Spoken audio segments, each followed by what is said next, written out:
Good evening YouTubers, welcome back to Ben's Gluten Free Kitchen. I hope you've had a great day. It's Christmas party time, we're off to a party tomorrow, so I'm going to be making some gluten-free treats for Jill to take along. And one of those is Scotch eggs. So for that you need a couple of hard-boiled eggs. I've got some beef mince in the fridge which I'm using for a sausage roll which has been seasoned up. I'm going to use a little bit of that to coat those eggs. I'm then going to coat those in breadcrumbs and deep fry them for a few minutes. So, the eggs.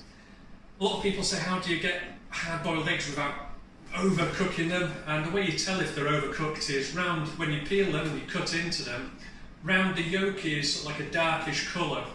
That's the egg that's been overcooked. I can't remember which chef I saw online, but what they did is they boiled up the water, put the eggs in, turned the heat off, and they just let the water go cold.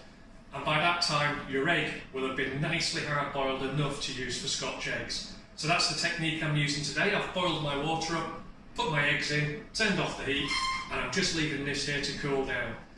So we're back doing the Scotch eggs, and it's a case of how do you get the egg wrapped in the meat, looking like this. There is no real easy way that I found, and it's just a simple case of flattening it out as much as you can go on your work surface. It will stick. I've tried using oil, flour over the years, nothing really helps. It's just a case of getting the meat as thin as you can go, measuring it against the egg,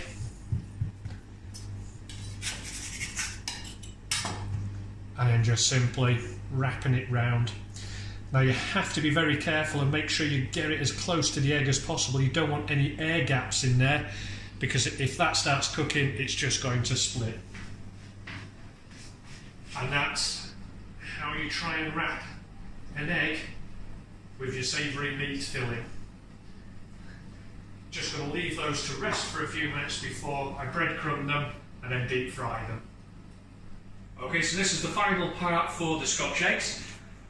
Just take your Scotch eggs, again making sure that the meat is still securely fastened to the egg. Roll it in a bit of flour, and the reason we're rolling it in the flour is because that's going to help the egg stick to it. And the reason we're rolling it in the egg is because that's going to help the breadcrumbs stick to it.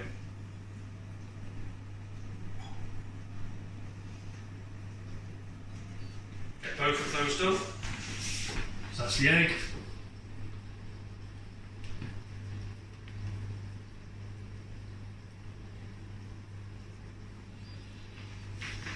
The breadcrumbs.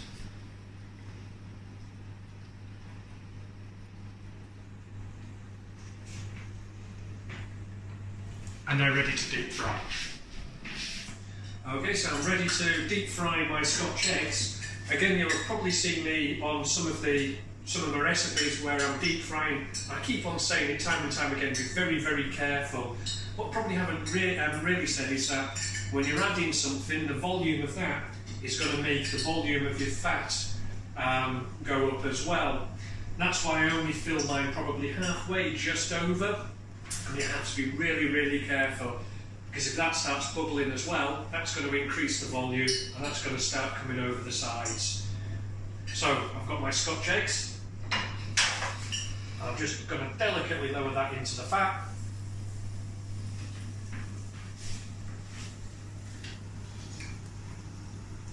And I'm probably going to give those 5 minutes, just keeping an eye on them, maybe extend that to 10 minutes. And what I'm wanting to do is to get the breadcrumbs crispy, golden brown on the outside.